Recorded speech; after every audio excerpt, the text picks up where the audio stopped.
This episode of Your Morning Drive is brought to you by Fireworks Co-working. They are a creative co-working space located in Marietta, Georgia, focused on supporting the local community and uplifting creative entrepreneurs. If you want to try out this beautiful space, this podcast room is just one of the many available rooms and spaces available for you and your company to work at. If you want to try them, you can. Use code DRIVE at checkout and you'll get a free day pass. So, if you're working from home, if you're working at an office that you don't have to go to, if you're tired of working at your kitchen table where you have to listen to your kids or your spouse or the lawn people in the outside cutting the grass and it's too loud for your Zoom meetings. Well, you don't have to worry about that. You can try out Fireworks Co-working in Marietta, Georgia. It's right down the street from Kennesaw Hospital. They are the presenting sponsor of Your Morning Drive. They offer me a beautiful space for me to be able to record my podcast with all of the creators, business owners, and other individuals that I get the pleasure of interviewing, and they can be your home too. So either go to the space, tour the place with the staff, tell them Logan Lewis from Your Morning Drive sent you, or if you're booking online, again, use code DRIVE, DRIVE, for a free day pass to try the space. Your Morning Drive is also present to us by Good Days Canned Cocktails. Good Days are a classic cocktail brand created in a convenient, ready-to-drink canned format for any occasion, whether it's a pool day, a boat day, a beach day, a graduation, a wedding, a bar mitzvah, anything in between. Good Days are there for you. Good Days are ahead when they are in your cooler, your fridge, your anything in between. Good Days has your back. If you want to be one of the first to try their drink, you can do so by visiting drinkgooddays.com/pages/find-us to find a store near you selling their drink. Of course, you must be 21 years of age to consume and purchase.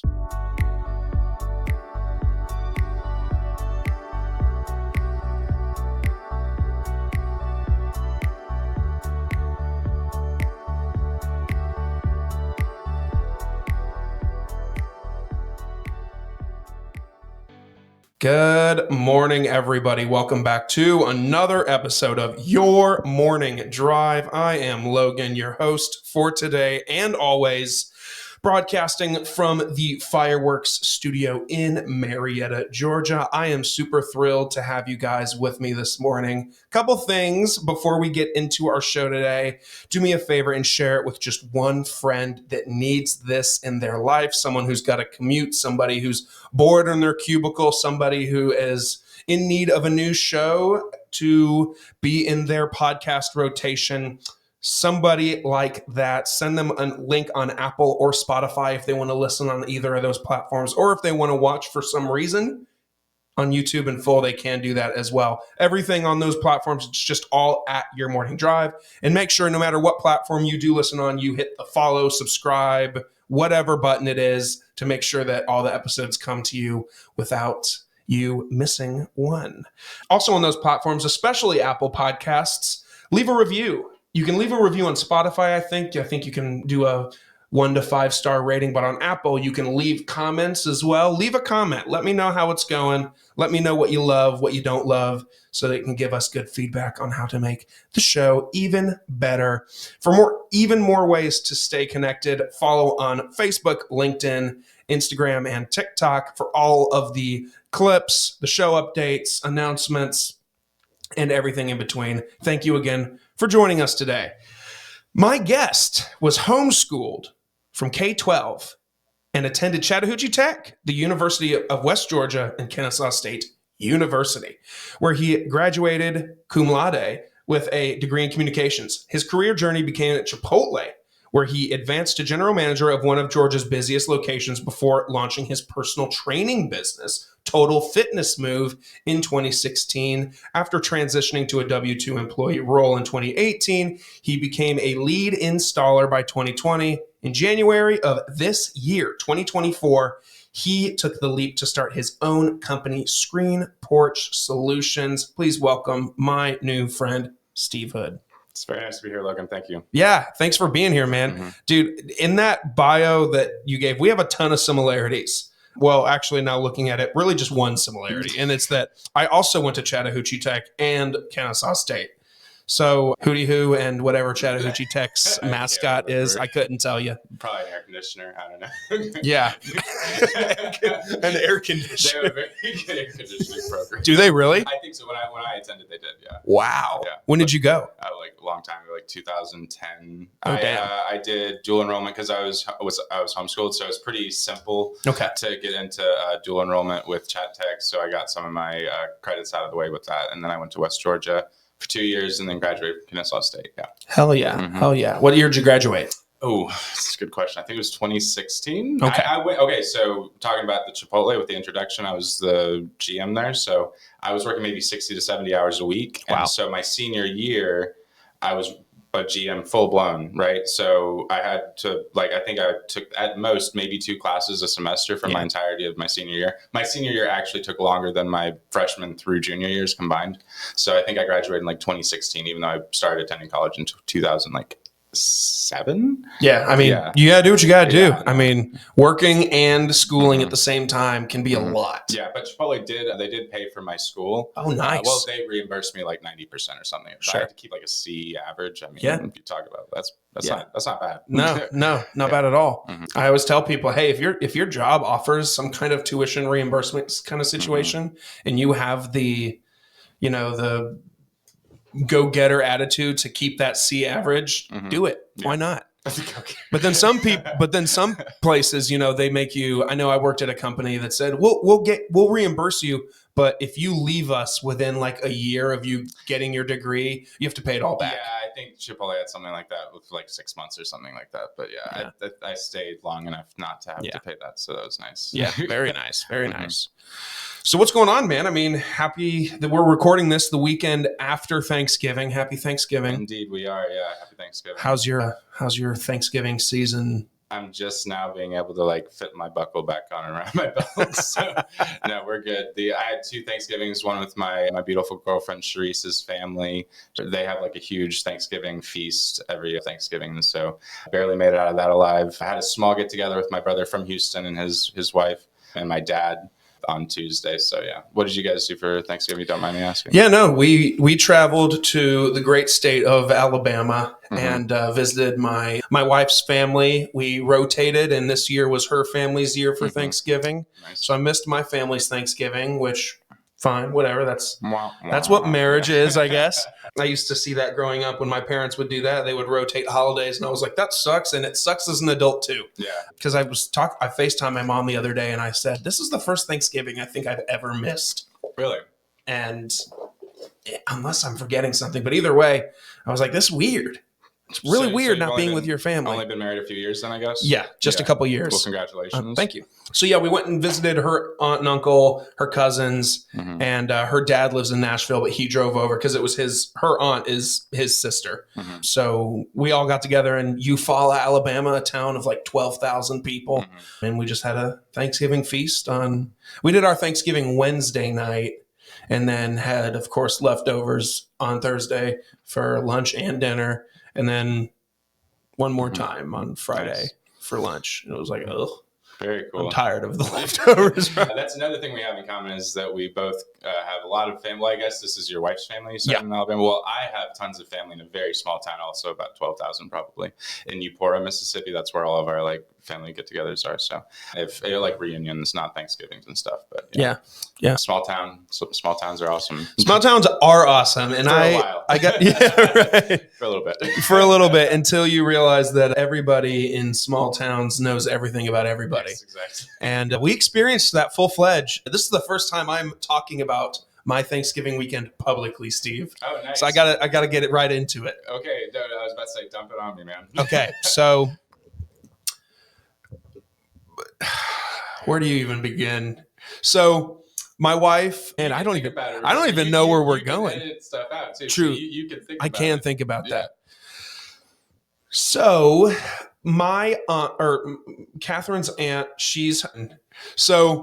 my wife, my wife's dad's, my father-in-law's sister She was hosting a couple of her kids and my father-in-law. So her home was filled up.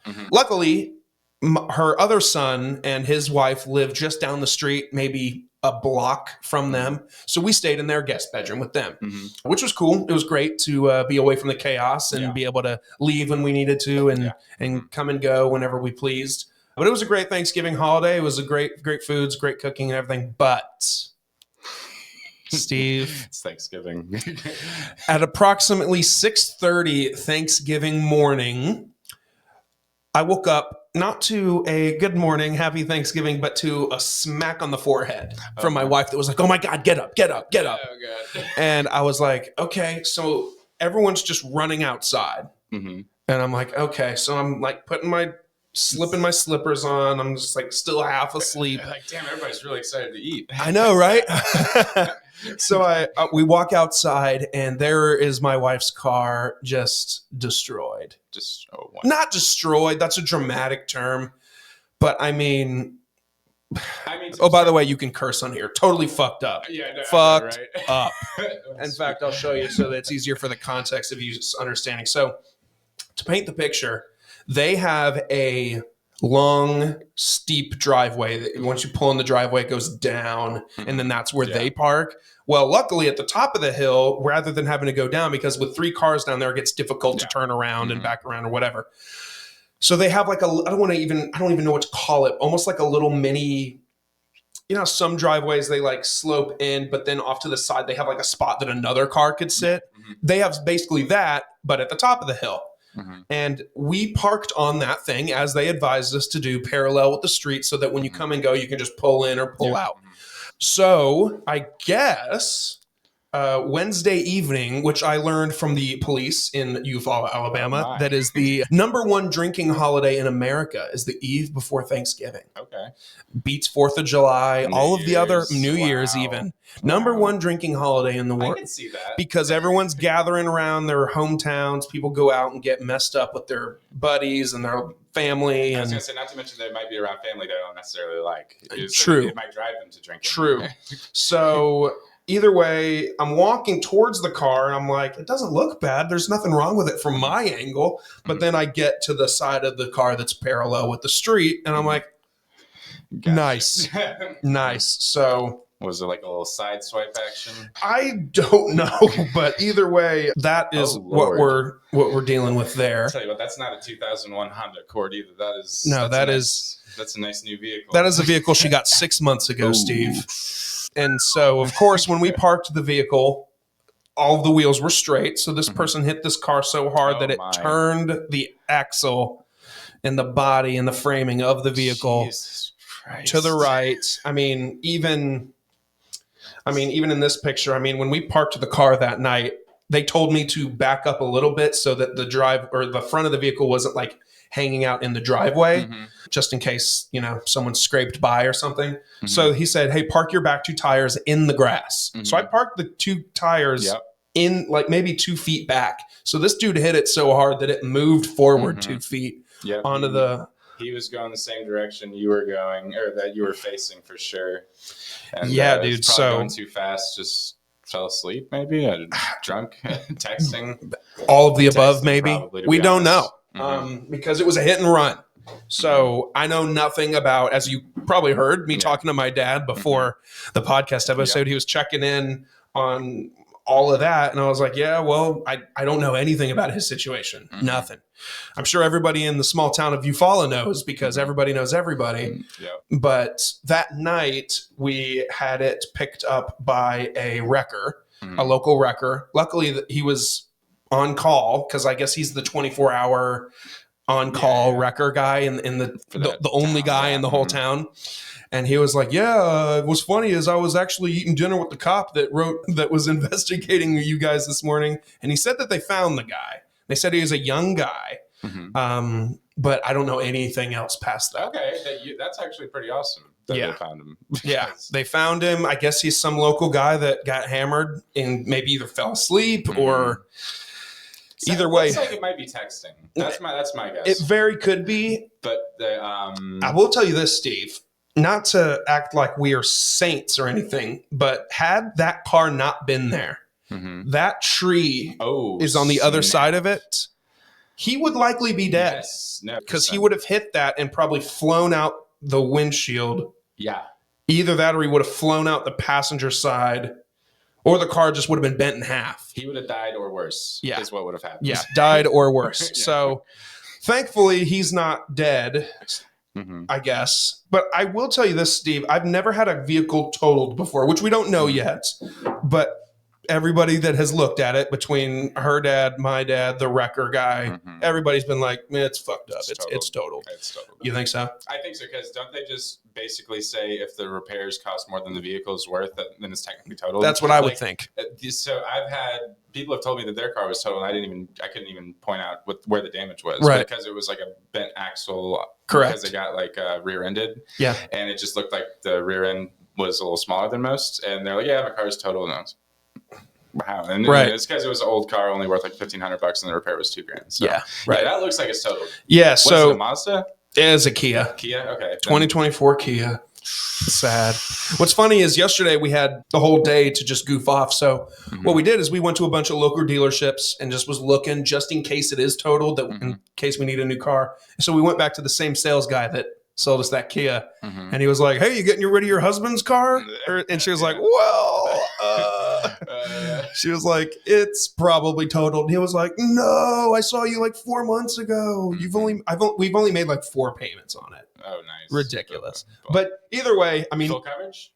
Yeah. Okay, good. Yeah. Nobody's hurt, of course, so that's a plus. I mean, the other guy could be hurt. I don't know. I mean, he's the one who hit us. Yeah. I mean, luckily none of us were in the car. None of us were around the car when it got hit. I will tell you this, though, and I hope I have a picture of it, and if I don't, that's okay. I'll send it to you later. But in the wreckage, when the police were looking for maybe any clues on whose vehicle, maybe a license plate flew off or something, we found the insignia for his Toyota Tacoma, is what he drives. So we took that home with us, and now it's on our Christmas tree as an ornament. It is on our Christmas tree as an ornament now. As a reminder. As a reminder, but also just a great story for someone to be like, big Toyota people? I'm like, actually, no. But Toyota. Or really just falling asleep. So that's what we've been dealing with. And Steve, I've never had a vehicle totaled before, but I'll tell you this. I do not recommend getting in some kind of accident, emergency, anything of the sort during a holiday when nobody's working. Yeah, especially in a town of 12,000 people. Do not recommend. Yeah. That's probably how they found the guy. Is they left some blue paint, and there's like 4 blue cars in the town. So they were like, well, it's either Carl, George, or Eric. Right, exactly. Well, they were like, well, that's a Toyota Tacoma that looks really muddy, kind of bent out of shape, and it's missing its logo. So that's probably the guy. Yeah. But I mean, having to work with insurance, and they're not working. So I was calling my insurance's customer care line, and I mean, they were fine help. But it was like, I just want to talk to my person. But I understand it's Thanksgiving holiday. Of course, everyone's off work. And I was like, okay, so we can get this thing diagnosed this weekend. But of course, I forget that most companies now give everybody off the whole Thanksgiving weekend. So, I mean, the repair shop, no one was in. No one's coming to work till tomorrow, rental Monday. Company, I'm assuming. Luckily, rental car company, they were there. Okay, cool. However, the rental car company in Eufaula was not there. However, they were there here. But it worked out because Catherine's dad, Catherine's my wife, lives in Nashville. So he just drove and took an hour detour to drop us off at home yesterday, 2 days ago. And so then we just took my car to go get the rental. Gotcha. Okay, so luckily, the people in Georgia were working, but in Alabama, they were all off. But again, small town, I get it. So anyway, that's what we've been dealing with. Well, you're handling it well. I would have never known that you had such a stressful Thanksgiving if you hadn't told me that. I mean, it's just kind of. We were sitting down and eating, and I was like, I don't think I've ever had to adult this hard before. Like calling insurance, calling this, following up on police reports. Like, I just never feel like I've ever had to do that before as an adult. And on Thanksgiving, nonetheless, because that's one of, if not my favorite holiday. It's my dad's favorite holiday. It's my girlfriend's favorite holiday. It's a big holiday. Yeah. A lot of people are relaxing and don't want to think about anything, much less. Yeah. And I feel like I just was, I just feel like I was on the phone the whole time and I wasn't enjoying the time with her family. And they all understood and they're, of course, supportive. But it was just like, God, why Thanksgiving? Why not like Memorial Day? Or, well, I say that, but I'd want to be at a pool on Memorial Day. So I don't know if I'd want to deal with that. Really, no holiday. Yeah. How about Valentine's Day? Or just never, ever. Don't ever get sideswiped. Yeah. So if you're out there listening, Toyota Tacoma guy, don't even know your name.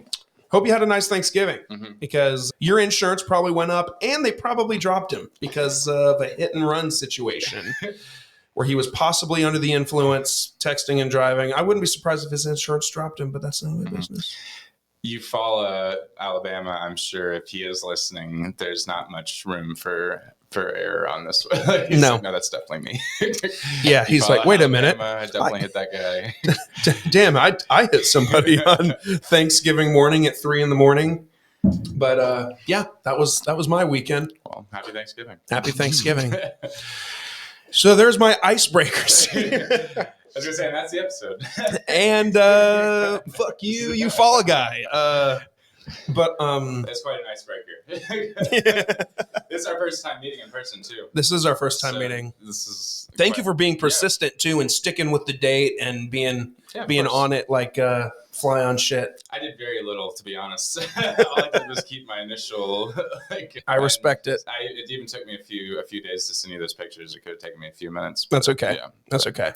I mean, if you're anything like me, someone will text you and say, "Hey, can you do this for me?" You'll say, "Oh yeah," and then you open up the app to do the thing, and then something else distracts you within that app, and you're like, "Oh, never mind." Yep. Like that text I sent you this morning, like, "Good morning. Here's this and this." I went to text you that maybe 4 times before it actually happened. No, it makes sense. Yeah. Every time I pull out my phone, I end up taking pictures of my cats. So it's like big cat guy. Oh yeah, small cats too. I'm just kidding. Very nice. Very nice. Hell yeah. Yeah. Amazingly enough, I say very nice quite a bit when I'm on job sites. Okay. Going back to my business, Screen Porch Solutions. So I spend a lot of time on people's porches, or I'll also do window screens, but I like to do porch screens and just screen enclosures in general for big porches, small porches, whatever. But a lot of the times early on, even during the quote phase, like if they haven't even chosen me yet, I will say just things from Borat in general, but very nice seems to be the thing that comes up the most. Is very nice just to see how they react. Right. Because either if they think that that's a deal breaker, I wouldn't really want to work with them anyway. You know what I'm saying? Sure. There's kind of like a disconnect there with the pop culture and maybe there's an age gap. If they think it's funny, then I know they'll be laid back. If they think the Borat reference is funny, then I know that they'll be laid back. And that's a pretty I have high standards. You know what I'm saying? But at the same time, nobody wants to work with people who are constantly, nitpicking or like standing over your shoulder. And I understand that, like, I actually, half the reason I say it is so that they will either leave me alone or we'll have something in common that we both like Borat. So that's a really good rule of thumb, though. I mean, I try to get out of the way early too, like I said, so it's not like right as I'm leaving. I liked him. They're leaving me. I liked him at first, but as he was leaving, he dropped very nice. A movie reference from 2008. My sister's number 3. Good for both. Good Pakistan. What is up, Vanilla Face? What's going on, brother? Dude, Borat. I feel like, but that's a really good way of thinking about things. I mean, if someone laughs and says Borat, like, you got like somebody good on your hands. You're like, okay, I want to work with this person. Yeah, and just in general, like, but if they're like, what the hell you say to me? You're like, I've got another appointment. Yeah. It's just a good icebreaker, like you were saying earlier. Is like to gauge like what exactly you're working with, what their personality is like, and stuff like that. And they get to see you as you keep it professional most of the time. But I feel like if I keep it 100% professional all of the time, I'm just a guy that looks like I'm trying to sell you something. You know what I'm saying? Like, if you're not relatable as a business owner, or even as an employee, if you're a business owner with employees, if you're not relatable as an employee, you will always look like you're just trying to sell somebody something. Which, I mean, ultimately that is one of the things that you're trying to do. But at the same time, especially with small businesses, I feel like a lot of them, even if it's by accident, will cultivate like some sort of friendship with their customers. You know what I'm saying? So I've got, the lady I just worked with, literally my last job was like 2 or 3 days ago. And she said officially that she's my adopted grandmother now. Love that. Yeah. She invited this is a little bit deep. I'm going to go deep on you. Let's go. This is heavy. Let's go. I'm going to say my mom passed away on November 24th, a week ago today. Yeah. Oh my God, yeah. Steve. And I'm so sorry. I didn't tell you on purpose because I wanted to, like show you, like I didn't want you to like expect it coming, and I wanted to see like how the conversation would go and all that stuff. It was time. First of all, it was time. She had a battle with cancer for like the last 6 months, and what she was doing was not living. But point being was, what was my point? It was like something to do with relationships with customers. Oh no. So something to do with my dad. Darn it. Oh, what was it? We're going heavy on me. Well, yeah, it was just in general, like obviously it put kind of a weird vibe on the holidays. Yeah. But at the same time, I am truly relieved. You know what I'm saying? A lot of people have like checked up on me and been like, dude, are you okay? Like, how are you feeling? Near Thanksgiving, it's got to be brutal and stuff. And honestly, obviously, yes, I miss my mom. But I was halfway relieved, you know what I mean? Because like I said, she was pretty much bedridden for like the last month or so on like hospice and stuff, and just scared. There's no way to live. Scared and in pain, and there are people who have had it worse, but I mean, I wouldn't wish that on my worst enemy. You know what I'm saying? So, what kind of cancer did she have? Glioblastoma, the brain cancer that is like the nasty one that like comes back no matter what. It's like she had like a successful surgery even like a few months ago. Had she been fighting long? Not terribly long. She didn't even know that she had it until May. Oh, wow. So it was quick. Dude, but the thing is that like she had been suffering pretty bad for like at least 2 to 3 months. So it felt like long because most of the time, she was also like she did chemo for like a month or something like that. But she was one of those people who didn't want to do like chemo until she died. You know what I'm saying?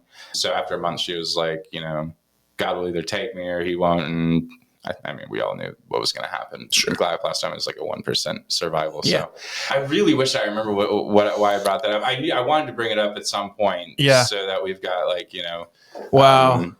All cards out on the table type stuff. Well, now I feel like shit for bitching about my car. You don't have to. It was a good, like you said, icebreaker. Man, dude, I'm sorry. I can't believe you're here. What are you doing here? Well, I always like to have something to do. For one thing, my dad enjoys his solidarity. Like, you know what I'm saying? Like oh my God, first of all, we could do 10 episodes on how much I love my dad and my mom. But my dad has just like always been a super awesome guy. And so, but point being is he enjoys the solidarity, and like I call him every day and stuff. The only reason I wouldn't be here basically is to be there for my dad. But I mean, the clock still turns, the sun still rises tomorrow. You got it, dude. I was working like the next day, like, you know what I'm saying? Because I think we're not going to have a memorial for her until like January. Sure. Get through the holidays. And like I said, dude, like honestly, I mean, I do not want to undersell the fact that I very much miss my mother and that I wish that she was still with us. But at the same time, it was like she had punched her ticket already. So, you know what I'm saying? Like, it was like, so there is definitely a sense of relief there. But my dad, he's got weight off his shoulders at this point. Sure. He did everything he could to make sure that she was comfortable and whatnot. Sure. But yeah, that's essentially the only reason I wouldn't be here is that if my dad wasn't doing okay and he's doing just fine, he's kind of the same boat as me. He misses her, obviously, sure. But he's glad she's not suffering. Out of watching her die, you know what I'm saying? So, say what? It's just no way to live those last few months. Mm-hmm. I mean, my wife's mom died the year we got married as well from a long fight with cancer, and it was like those last couple weeks of just watching her lay there. It's like. Dude, yeah. So you can see where I'm coming from. For sure. It's like this is what I'll tell you. This is what I told most of my friends who were checking up on me is I pretty much did all of my grieving while she was still alive, if that makes sense. Sure. Like while she was in the hospital or while she was, so you have to accept it at that point. It's like you said, it's got a 1% survival rate, but at the same time, it's like, okay, you have to say like, okay, this is going to happen sooner. Not only that, but that 1% is like 21-year-olds who have never smoked, drank, Right. cursed. Really. So you Cut anybody off in traffic. Take double doses of chemotherapy and radiation, and even then, it's like very unlikely. Wow. It's just a really, really shitty cancer. I mean, all cancer is shitty, but it's like it's up there as far as like mortality. Yeah. Yeah. But I mean, she'd also lived a pretty full life. She had me when she was 40. So I'm 34, right? Yeah. I'm 34. And so she was 74. And so it's not like she was like 57 or something like that, you know what I'm saying? Which, I mean, obviously I would have liked to have my mom around until she was 170, but like she was already 74. So, okay. Oh, and by the way, if your viewers are interested, she was also a pseudo celebrity in the homeschooling community. Remember, I was homeschooled K through 12. Yeah. Well, if you Google Mary Hood, you will have a couple of things pop up, because there's one lady who also became an author, but she was a homeschooling author and keynote speaker for basically anywhere from, I traveled with her when I was a kid from like California to Florida. Wow. She would give keynote speeches. And this is like the 90s mainly, like before like Google and social media and stuff. Man, so there was very few homeschoolers, but if you homeschooled, you knew who Mary Hood was, basically. So that's why I say pseudo celebrity, because she was a celebrity amongst like 1% of like the United States population. Yeah, if that makes sense. A celebrity in her niche group of 1% of people in America knew exactly who she was. 99% of people in America had no idea who she was from Adam. You know what I'm saying? So, but yeah, that I can't believe I almost glossed over my mom's life without mentioning that. But she was a very successful author and keynote speaker. She ran I was homeschooled technically, like legally speaking. Sure. But I spent most of my time schooling at what you might call a very small private school that my mom ran. It was like, for example, if you had children that were in high school and you had homeschooled them, or they're getting in trouble in high school or something, you'd have to basically school them in 10th, 11th, 12th grade when they're taking geometry, trigonometry, physics, and you've long pushed that out of your brain for like the last 25 years, and you wouldn't even know where to start, like as far as teaching them. You would bring them to my mom's resource centers. The Relaxed Homeschooler was her like professional name, and so it was the Relaxed Homeschoolers Resource Center, located in Kennesaw and Ackworth for a time. But this is like 90s, early 2000s. So I was homeschooled, but I really did have kind of a small private school like feel to my education. Yeah. And because of that, I was actually able to, that's one of the reasons I went to Chattahoochee Tech when I was still in high school, is because since I was there all the time, I would just take a whole bunch of classes. It was like from 9 a.m. to 5 p.m. My mom would be there because she's running the show, so other students might be there for 2 classes, but I had to stay all day. So I would take like 7 classes, and, it was nice I could have graduated early, but technically I stayed dual enrolled, so that way I could play high school baseball and basketball. Because if you graduated early, you couldn't play high school athletics. So I was like, well, screw that. I'm just gonna stick around, because no homework and sports, like, sign me up. Basically, that's essentially my junior and senior year were pretty awesome. I'm not gonna lie. Wow. Didn't really have to do anything other than play baseball. That's killer. Yeah. Hell yeah. Nice. Wow. It doesn't have to be heavy, by the way. No, that's okay. I was about to say, it does not have to be heavy from here on out. No. I brought it up if I felt like it was going to like ruin my ability to like talk freely about other things. Who do you think built the pyramids? Honestly? Well, yes, honestly. Before I answer that, your mom's story is also part of your story, so I'm glad you did bring it up. Yeah. And I'm so sorry. I appreciate it. Yeah. There's, I appreciate it. Yeah. Yeah. But to the pyramids. So morbid. I'm so sorry your mother passed away. But anyway, I think aliens did it. I will get into this debate with my friends almost as a joke. Oh yeah, dude, I love it. Because we'll talk about Bigfoot next.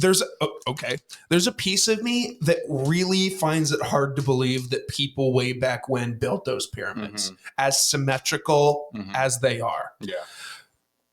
But why would aliens come here and build pyramids? It's got to be whatever the answer is, it's got to be. Now, this is all conjecture from, or like, let's say research. This is all research and science from people who are way smarter than me, and I'm just taking at face value. But it seems to me like pretty much everyone agrees that they were some sort of power supply. You know what I'm saying? Yeah. Like of like power generator, or whatever the case may be. So whoever built it really, really wanted them built. First of all, really wanted them built, and it seems to me like it's probably because of the power that it was providing, and that could be aliens. That they're like, hey, we need a place to, like, we have these awesome ships. And Where do we put them? Yeah, well, here's the thing: is we have these awesome ships. Maybe they run on petrol. Maybe they run on electricity. You know what I'm saying? So that could be why. Maybe the aliens did build them, and it was because they were a docking station or something, or a powering station, so they get back to wherever they're going. A lot of people here lately a theory that's gaining traction is sound. If you can move like rocks, well, on much smaller scale, you can go on YouTube and see like people moving rocks with like these, like the Ricola, you know what I'm saying? Like that I can't remember what they're called right now, but people can move like rocks with stuff like that with vibrations and sound, sound frequencies. So that if humans did it, it had to have been something with like sound or like rolling, like, because something ridiculous. Pulleys. People always are saying like, oh, well, they built them, like the slaves built them. And I'm like, yeah, but why? What purpose did they serve? You don't just build. You don't have people in downtown Atlanta just building skyscrapers for the sake of building skyscrapers. Like, we don't just build shit to build. Usually it has a purpose. I also hear a lot of people say, like, the argument of like slaves wouldn't have had the desire, or obviously not the desire, but the desire or craftsmanship, let's say, to do it so precisely. Like, they would have had to have been micromanaged the whole time, I suppose. But so a lot of, I'd say most theories I've seen have said that these were like highly skilled, probably paid workers. But I mean, I don't know, maybe I'm totally wrong. Like I said, there are people way smarter than me who do way more research on this than I do. But I mean, just Googling it. I mean, we're just going total Rogan on this. Yeah. I mean, that's why I asked you. I wanted to have a Logan moment. I mean, the average weight of a block in the Great Pyramid of Giza is 2.5 metric tons. 2.5 metric tons. So which is a lot of pounds. Well, that's 5,000 pounds. Is it? Am I next doing that Google right? Is how many pounds is in 1 ton? Well, it's 2,000, but I don't know what a metric. If there's a difference between a metric ton and a regular ton. Yeah, we're just two dudes from. I was about to say, I know that a ton is 2,000 pounds, but I don't know if metric means like. Yeah, what's metric something mean? Different. Maybe they're just. They're adding a word that they didn't need to. I don't know, but yeah, maybe 5,000 pounds basically. Yeah, at minimum 5,000. 5,000 pounds, and that's just the average. Like, there's more. There's I mean, there's small ones that are big ones, but like, it's definitely a conundrum. When I was a kid, I was very confused how it confused so many people how they were built. Like, because when I was a kid, I was like, you haven't built a triangle before? Like, I mean, yeah, they're kind of big, but you just set the blocks on each other. And then I was like, wait, no, they are really like they're extremely heavy. This says that, when you Google something, it'll say something like, people also ask. And the first one says, how did they lift the blocks of their pyramids? One word, ramps. Yep. Most Egyptologists acknowledge that ramps are the most tenable of methods to raise the blocks. Yet they acknowledge that it's an incomplete method that must have had supplemented by some sort of device. I'll tell you the device. King Kong. King Kong built the pyramids. I was actually going to say earlier, I almost said that I think Bigfoot built it. I mean, we could talk about Bigfoot. Yeah, we could. Yeah. I've never seen him. Do you think that, like, in all actuality, do you think that stuff like Bigfoot is real? Not really. Probably not. But like I said, there's people who are way smarter than me. Right. That I do think that there are unidentified species out there, but I don't think any of them are on 2 legs looking like a hairy dude. Yeah. But I could be wrong. And maybe that's just what I want to believe, because that means I can walk through the woods without worrying about it. You know what I'm saying? Right. But maybe these sightings are like, a bear with mange who's skinny, and he's like hugging a tree or something, like, and he's a black bear, so it's not that big, or I don't know what it is, but it's possible though, dude. Like, yeah, I mean, I just think of it like, in the age that we live in right now, you'd think there'd be crystal clear footage of this thing by now. I agree. That's where kind of I'm coming from with this. And if it is a thing, it's probably in like the rainforest. You know what I'm saying? It's not in America. It's not like in the Chattahoochee forest. Exactly. There's no Bigfoot in Georgia. We're talking about like the 5% of the earth that has like not been touched or whatever. Right. You know? Which is crazy to think about, that parts of Earth, especially the ocean. One of my biggest fears in the world is just the ocean. What is that, like thalassalophobia? Something like that. Thalassophobia, I think. Which I think actually is the fear of the unknown. But a lot of that gets roped into the oceans. And like you'll see those pictures of like, it'd be like the water, someone swimming, and then just darkness below them. That's what freaks me out. Not the ocean itself. It's just a big ass body of water. But just the fact that you could like be swimming and thousands and thousands and thousands of miles below you, there could be some crazy shit going on. That's what freaks me out. Like, for example, the Titanic vessel. Yeah. That yeah, it freaks me out, man. I mean, I don't know. I don't think you could pay me an amount of money to go down there and look at the Titanic. Why would you? That was completely insane. I mean, it'd be insanity to be able to see it with your own eyes and be like, holy shit, that's the Titanic. And a private vessel at that. Right. Like, this is like something that a billionaire was just like, I'm pretty good at building stuff, dude. Like, I'm fine. And then someone like says, hey, look, you know how we steer this amazing vessel? A GameCube controller. Yes. But like, actually. Yeah. That was actually a thing. Yeah. This is not a joke. This is real life. You want to know something completely random that I thought was funny? Yeah, hit me. When we talked before the podcast started, I was thinking to myself, I was like, this guy's voice sounds so familiar. I must have met him at some point.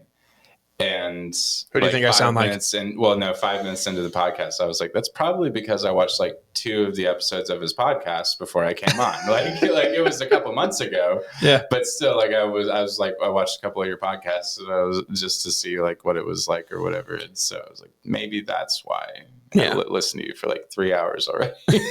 Who did you listen to? Do you remember? I can't remember. This is a couple months ago, like when we first started talking. Yeah. So. Last time I recorded with someone last week, they told me I give them Jack Black vibes. I could see it. Maybe my facial expressions when I talk. Yeah, no, I can see it. And I was like, yeah. Ooh. Rainn Wilson. Really? Especially with the microphone in front of here. Really? You stay exactly how you are. Where's my phone?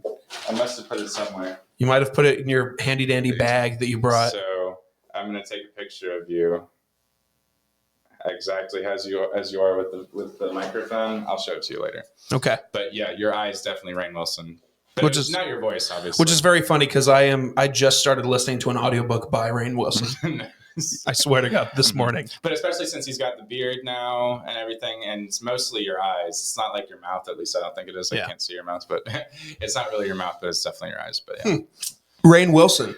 Yeah. I like it. Jack Black, Rainn, all funny guys. Very funny guys. Rainn Wilson is arguably one of the funniest people. I love Rainn Wilson. At least arguably on one of the funniest shows. And I've learned a lot about Rainn Wilson in the 24 minutes that I've listened to this audiobook. Really?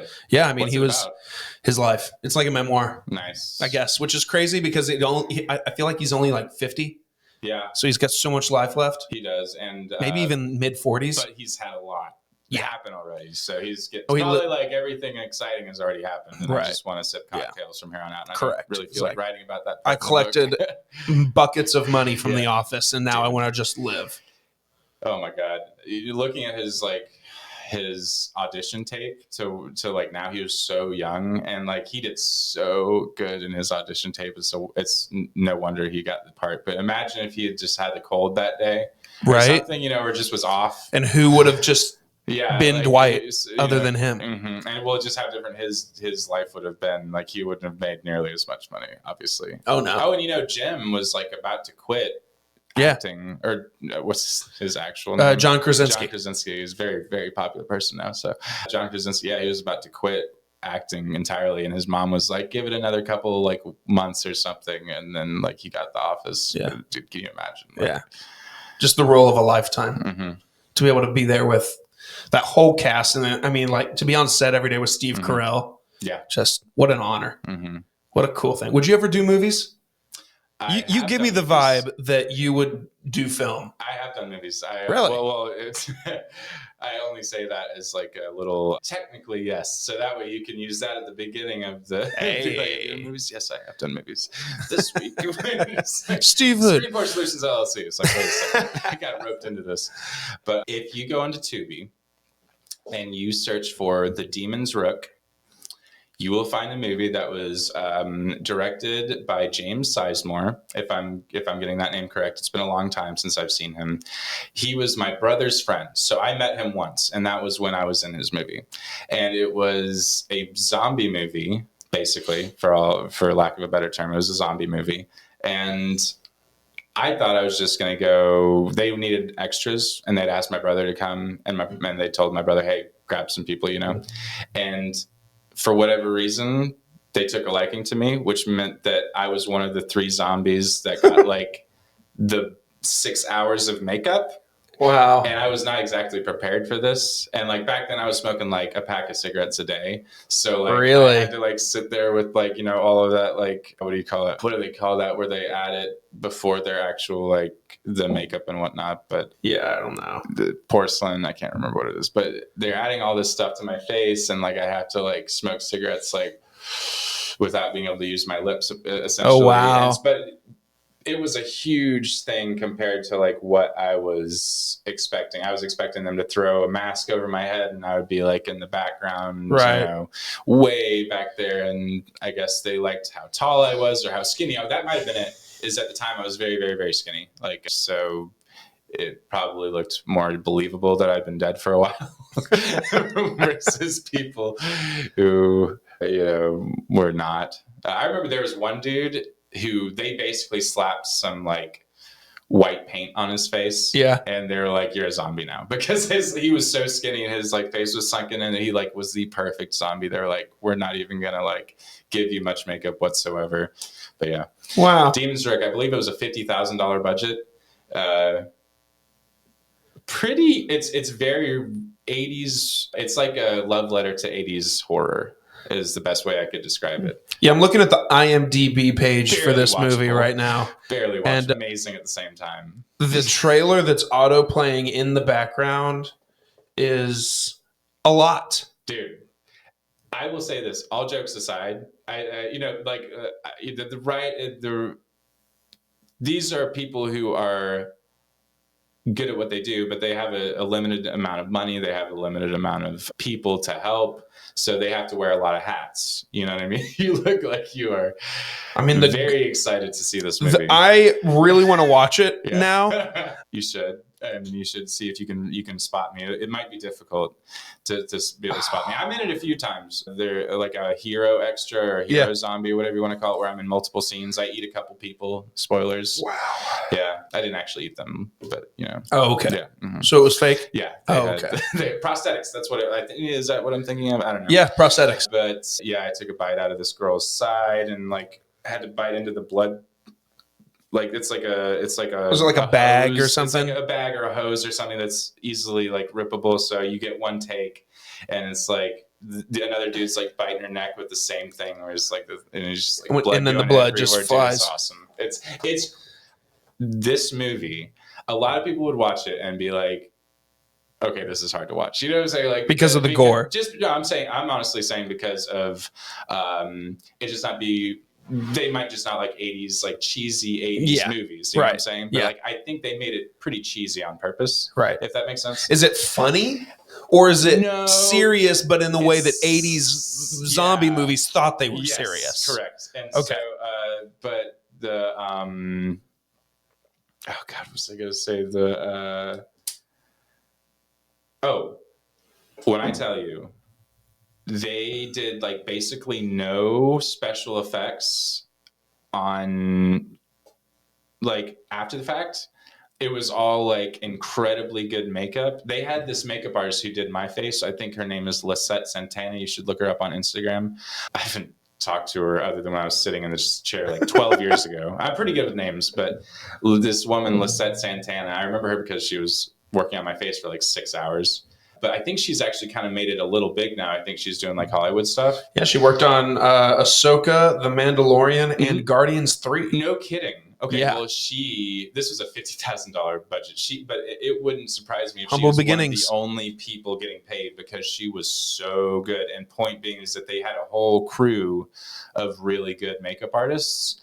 And that's kind of where I think they put most of their money was like they didn't want it to look like it was CGI because it's like 2009, 2010, where like CGI is not really what it is now. Yeah. And not to mention 80s movies wouldn't have had that much CGI probably to begin with. Yeah, so, probably like, not. They're focusing on making everything real and try to make it look realistic. But yeah, I was very proud of that lady who was, because like you said, humble beginnings, but I knew she had the talent, obviously. Wow, like, good for her. Working on me, other people at the same time. There she is, the Demon's Rook. Yep. Special effects makeup artist. Yeah, dude, she was in not a ton of crazy things. She was in one of the Halloween movies. Like well, in it? I mean, sorry. No, I was going to say maybe. Sorry. You know, like people in that Sure. industry. She was a makeup artist for a few Imagine Dragons music videos. Oh, cool. Late night show with James Corden. No kidding. Alien Romulus, the new Alien movie that came out this year. Okay. Which was very good. Mm-hmm. Legacy effects. She was a painter.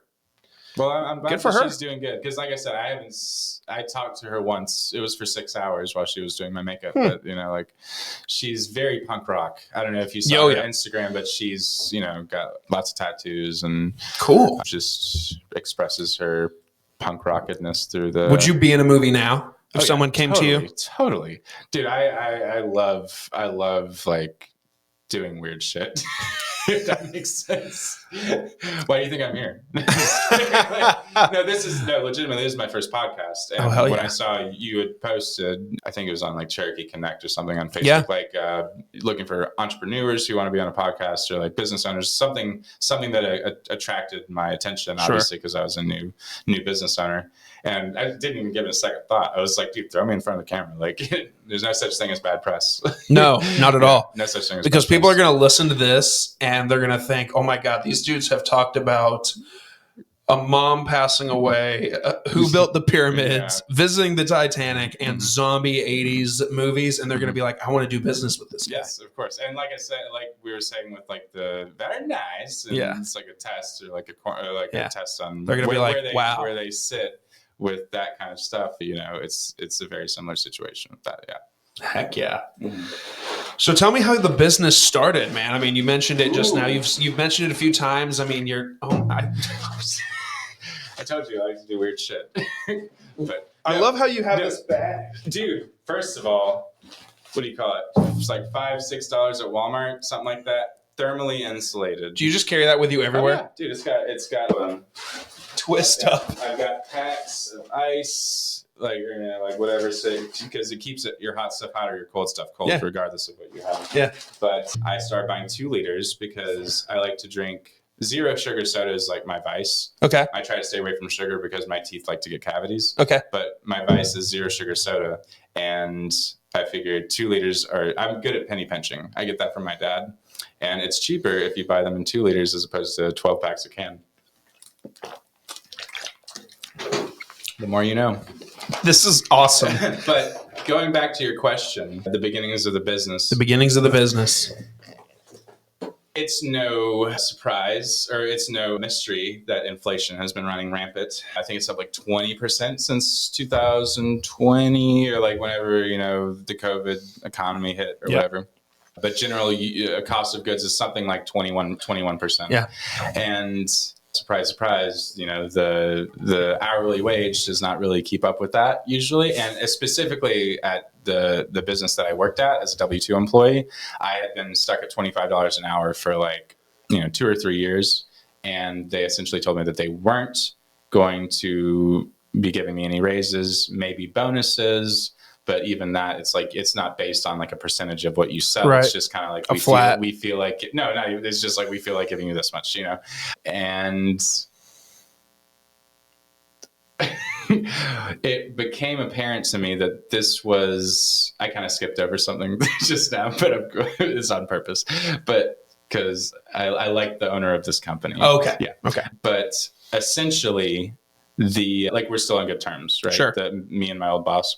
But essentially, the reason I left was because it actually, for the first time in 34 years, it seemed like it is safer to do your own thing than it is to have a safe job. And what I mean by that is that if you are the type of person who can sell something, or who can run a business without like completely going insane, it is actually safer, in my opinion, to go do your own thing, even if you're starting from scratch. So I actually had been doing side work for a little bit, like I said, the owner of the company that I worked for knew this. Like, she was very much like okay with it because she wants me to succeed and she doesn't want to pay me anymore. Sure. I don't blame her, Yeah. But so she's cool with that. And so I'm doing side work. I start my LLC in January, but I didn't even leave this company until May. So I've been unemployed. I like to call it unemployed because if people say self-employed, that's like there's more pressure on you. Yeah. But I've been unemployed since May. But I've had the LLC since January and was doing side work even before that. So I had already kind of built up like a customer base. Sure. So especially for me, it was, and you don't really get a lot of repeat customers. What I mean by customer base in this situation is like I'm getting organic leads on a pretty consistent basis through word of mouth, Cherokee Connect, and Nextdoor. The Nextdoor app I use a lot. And so, especially in my situation, it seemed a lot more likely that I was going to be able to sell one or two big jobs a month than it was that $25 an hour was going to allow me to save or, spoil my girlfriend or spoil my cats or anything like that. Like I was the lifeline of like a pretty decent sized company, not like the lifeline, but let's just say I was the number one money making person by a pretty wide margin. Actually, that's not true. It was like me and like two other guys like did most of the big jobs, but like I'd been there longer. I was not really their boss, but I was site lead. Sure. Like I didn't have it was a pretty small company, but they made a lot of money. Sure. And so by all, in reality, I should have been making the most of anybody whose last name wasn't the same as the person who ran the company, you know what I'm saying? And even me, and I'm not even saying that they weren't paying me like a fair-ish wage. I'm just, because I know how it is. You got to pay taxes, you got to pay overtime, you know what I'm saying? I know that overtime costs a lot, right? So, but it was just like, I was making the most of anyone at that company, basically, is what I'm saying. And even like, I couldn't save money. You know what I'm saying? Because I've got a mortgage. Sure. I bought a house in 2021. My mortgage is somewhere around $1,800. And, if I was lucky after taxes, I might bring home $1,000 a week from, so they say that, that's like basically half of my pay if I'm lucky. That's if I get like 50 hours because they don't always have hours for me. You know what I'm saying? Sometimes it was 40, sometimes 30, but usually at least 30. But let's say anywhere between 30 and 50. And if I get lucky, it's 50. And then I get $1,000 after taxes. And even then, it's like half of my money is gone with just the mortgage. And then a little over half of the money is gone with the mortgage and the bills. It would be just like water, like utilities, not even considering gas and stuff like that. So you do the math. It's like, well, it's like, how is the safe option? Every month, best case scenario, I have, enough to survive. Yeah, basically. And then like maybe save $100, like for like a month, you know what I'm saying? So like in my head, I was like, or because I'm also selling these jobs as a W-2 employee, they give me an address, they send me out, I take measurements, and they're not even 100% sure if they want to use us yet. You know what I'm saying? So I would sell these jobs, and it occurred to me it is very easy to sell something if you know the product well and you can communicate, because if they have to ask you a question, if they ask you a question, right off the rip what you're going to say because you've come across it so many times. So if you know a product, it's easy to sell. So for me personally, it was just way more safe to start a business, which is crazy to think about. Like is crazy. I never thought that it would come to that, where, in my opinion, at least, and it's just my humble opinion, but it seemed to me in my situation, it was a safer financial decision to quit my job, which is kind of crazy. But I respect it though. I mean, it's really cool. Why screen porches? That's an excellent question too. So I basically fell into it. So when I remember I worked at Chipotle. Yep. Right. So as a GM, I got mad at my boss. I was. Okay. Yeah. Pause on the business. Yeah. Let's go back to Chipotle. Yeah. So you were a GM of one of the busiest locations around. Yeah. At the time, they were the second busiest Chipotle in Georgia. Which one? Barrett Parkway. Really? Yeah, Kennesaw. Yeah. So, okay. Yeah, like really. Yeah, the one. Is it the one that's like the rooms to go one? Yes. Okay. Yes. All right. Dude, I would go to rooms to go. And the doors opened January something 2013 was the first day. I was the first person to open the doors too, like unlock the doors at 11 a.m. to open for business. At that time, I was only the apprentice. Okay. Like I wasn't the GM. I was the second in command. Like the GM if the GM was sick, basically. And eventually he went off to another store and I was promoted. But yeah, so that was an experience. But the day I quit, I was not expecting to quit that day. And if my old boss is watching, I still love you. But essentially he was reaming me out, even though I was like the number one GM. He had like 7 GMs, 7 different stores. He's like an area team lead. And he was just one of those guys really passionate, wanted everything as perfect as possible. So he's reaming me out one day. And I'm looking at him, I'm like, dude, like I'm like first, second, or third out of 7 GMs, and every important category. Like I showed him down. I was like, "Why are you acting like you want to fire me right now?" And he was like, "Da da da da." And at that moment, I was just like, "Dude, honestly, like I love you. We can hang out. We can drink a beer, but I'm not working for you anymore." It was my 2-week notice, and like in my head, I'm like, "What am I doing?" But when I left Chipotle, then I went to Kid Chess, which is this great company. It's an after-school program for kids in elementary schools. I was a site lead for them, but that was only part-time because it's like an after-school program, so it's only like 4 or 5 hours a day. So I would get like maybe 20 to 25. But the point is that it was a decent hourly wage, but you only work 20 to 25 hours, right? Right. So I had to supplement, and what I would do is I would help at the time a buddy of mine. No longer buddies, but at the time we were buddies, and I would help him do tree work. And he also worked on screen. That his day job was doing screens. Okay. But his like side hustle was doing trees. He was a climber. He was pretty good at it too. But so he would ask me to drag limbs because I'm big and relatively strong. And so I would just, be the physical labor. But the thing is that he made more money with trees than he did with screens. So he eventually started trying to get me to help him finish his screen jobs so that way we could get to the real money faster, if that makes sense. Makes sense. So like I was helping him do trees, and then that eventually morphed into helping him do screens so we could get to trees. And then all of a sudden I turn around and, I'm screening porches for a living because trees is a lot harder, dude. I'm not going to lie. Really? Trees was not fun. Not fun at all. There's like 0 times trees is fun. There's no weather that you're like, oh, it's cold, so you're working it off. It's like, no, it sucks in the cold. It sucks in the hot. It sucks if it's raining. It sucks if it's sunny. It just always sucks to drag limbs. Yeah. And, flip logs and stuff like that, uphill, downhill, make sure the tree doesn't fall in the driveway and stuff like that. Because I'm not climbing, but I'm also pulling ropes. So I'm like 20% at fault if it like falls on a car or something like that. So it's just not worth it. But yeah, that's basically how I got into screening, was because I would help. You're helping someone out to get to trees, and screening was really easy. I'm not gonna lie, I wasn't handy, dude. When I was at Chipotle, I would call if there was something wrong, like with the sink or like the plumbing or something like that. I would never in a million years be like, let me just YouTube this and get my tools out. Like I would call, what is it? I can't remember the name. It's something you would recognize. Sure. Like, yeah. But I would call them and they would come out and fix it, right? So I didn't think I would be any good at any kind of contract work at all. But I mean, screens is easy. And to be honest, using a drill isn't hard. You get used to it after like, if you just work an 8-hour shift and you never use a drill, by the end of that day, you're going to know how to use a drill. Too. Right. Like it's not hard. Like your muscle memory only takes like a day, I'd say.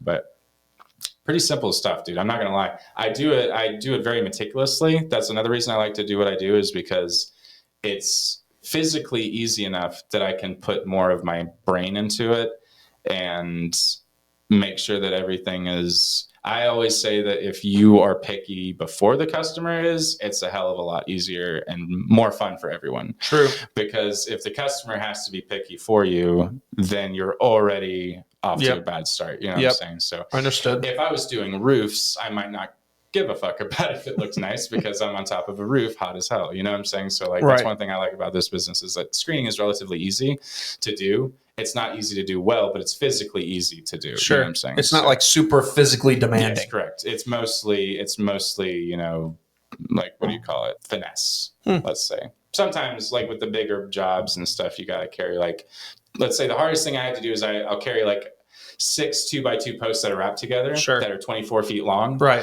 But it's not made out of wood. It's made out of aluminum, which is pretty lightweight. You know what I'm saying? As long as you get it. It's nice, just awkward. Centered. Yeah. You know what I'm saying? It's relatively heavy, but it's nothing like if that's the worst part of your construction guy, if you were like, hey, pick this up and take this over there, he would do it. And then like, okay, what's next? And he'd be like, that's the hardest thing you have to do today. And he'd be like, excuse the fuck out of me. Like, can we switch like now? Because pretty much every other construction job is pretty physically demanding. But, I mean, I have to like climb ladders and stuff, but like I'm not carrying huge. You know, roofers have to climb ladders with bundles of shingles on their shoulders and stuff like that. So but yeah, that's how I got started with screens. Just kind of fell into it, but I really like it, dude. I'm not gonna lie. I don't expect to be one of those people that just only does what they love for work. Some people are lucky enough to do that. Like if I had become a baseball player, if I was an MLB baseball player, that would have been my best case scenario of like, I truly love what I do no matter what. It's obviously, I don't have like a passion for, it's not like if I wasn't being paid, I wouldn't be screening porches. Right. You know it's not like you're obsessed with screens. As far as jobs go, it's very like, I have no complaints. I love working with customers. I love not working with customers. I love having my own business where I can choose who I'm working with, essentially, is what I'm saying now. There's never like, you know, I don't have any employees. I don't plan on having any for a while. So there's not like any miscommunications. Like I had with my W-2 job, sometimes I'd show up and the customer's already mad. And I had no idea why. Like I hadn't even talked to them. They answered the door mad because they didn't tell me something about like they forgot to call them back or something like that. So it's just easier to keep a customer happy when you're working on your own and stuff. But just in general, I feel like it's that bug of like not wanting to have to clock in for an asshole every day. And, you know, even if you have a good job, a lot of people say you quit your boss, you don't quit your job. You know what I'm saying? So, you know, like you said, I'm not like super passionate about screens, but it's like at this point, you couldn't tell that I wasn't because I've gotten so good at it because I respect what I do because it allows me to do something that's maybe it's not like a passion of mine, but it's very, very much, it gives me the freedom to do what I am passionate about. You know what I'm saying? Sure. Yeah. So. You make your own schedule. I mean, you're doing, like you said, you choose the people you work with. If you can tell that something's not a good fit, you might back out of a deal yourself. You might just say, we're not a good fit for each other. To be honest, I'm not sure if I've fired a customer yet, though. Like I said, I've only been unemployed since May. So, but you're doing okay though. I mean, yeah, dude. Oh yeah. Okay, enough to be your full-time gig. Yes, for sure. And it seems like anytime I am like, ooh, you know, the schedule's looking light, or like, you know, anytime like I finish my last job, I'm like, oh, what am I going to do now? It's like right around the corner. I'll get like, you know, a big job or like a couple of medium-sized jobs. Or what's considered like a big job? The biggest job I've ever done was a double-decker porch, and like you built the porch? No. That is you screened it in. A very good distinction, by the way. I'm glad you brought that up. I do not do construction. I don't work with wood because since I don't have employees, I don't want to be doing warranty work all the time. Sure. And so my material has to be trustworthy. Okay. Essentially. So like if I were to build with what I'll frame out, like Florida styles is like a lot of framing that you would see. Like I'll build handrails, but I never build them out of wood. I make them out of this stuff called Florida style, what you would see in a pool enclosure, like in Florida. Yeah. There's like 2 by 2 inch, you know, pieces of metal. Yeah. I'll, you know, build out of that, but that's because it doesn't rot. It doesn't rust. It doesn't like my 12-month warranty will never be because of if I have to do warranty, it's because I screwed up. Okay. And I want to keep it that way. Like, so, but yeah, I don't build porches, but it was a double-decker porch that was already built. And I think it was like somewhere around 7,000, but it was like, that's 2 porches. You got to think. Yeah. And That's how much it costs, or that's how much you make? that's how much it cost the customer. Okay. No, okay. I didn't make $7,000. Right. I would love to. Yeah, sure. But no, but that was also because, I'm not gonna lie, these people, it was probably a $5 million house. Wow. They had like a golf course. They can like afford a golf $7,000. hole. Yeah. But point being is that they chose the most expensive mesh you can get, which is like it basically doesn't look like it's their mesh. It's called Ultra View. Okay. So it's like this super finely like woven like mesh that like especially if you've like been drinking, sure, like you will fall into it. You know what I'm saying? Like you won't even see that it's there. Huh. So they got 2 porches, both of them very big, and both of them with the most expensive mesh. It was like $7,000. But like my minimum is like 150 plus tax. Or no, I'm sorry, I just bumped that up to like 160, I think. 160, like before, like $160. Like okay, let's say you like. So if I hired you to do something at the very minimum, you're not doing it for bare minimum, $160. Yeah, and so like I'll even tell people like if they want one screen rescreened, like they have the screen but the mesh is fucked up or whatever, like then I will tell them, I'm like, but with the $160. You can get like 3 of these rescreened if you want. Right. You know what I'm saying? Like if you want to look around the house and find 2 other screens, right? Because I'm not going to drive out somewhere for $50. I'm like, this is not a charity. Like I love you guys. We can be friends.